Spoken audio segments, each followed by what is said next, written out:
Dumako naman tayo sa Visayas. Isinusulong ngayon sa Cebu City ang paggamit ng reusable water tumbler.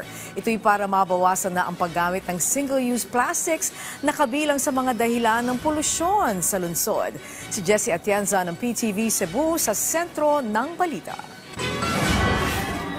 Tuwang-tuwa ang mga mag-aaral na ito matapos bigyan ng cash prize ng alkalde ng lungsod ng Cebu dahil sa kanilang paggamit ng reusable water tumbler. Ayon sa alkalde, seryoso ang LGU ng Cebu City sa kampanya nito na maibsan ang paggamit ng single-use plastic bottle na isa sa mga pangunahing basura na nakukuha sa mga drainage systems.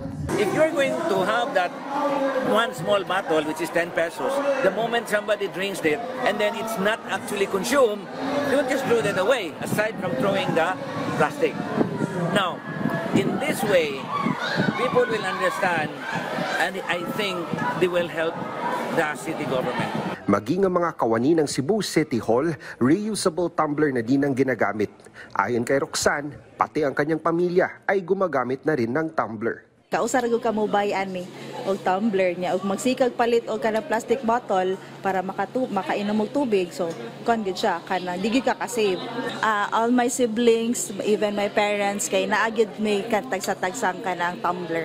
Nakatakda namang mamahagi ng nasa 300 reusable water tumblers ang LGU sa mga personnel ng Police Regional Office 7.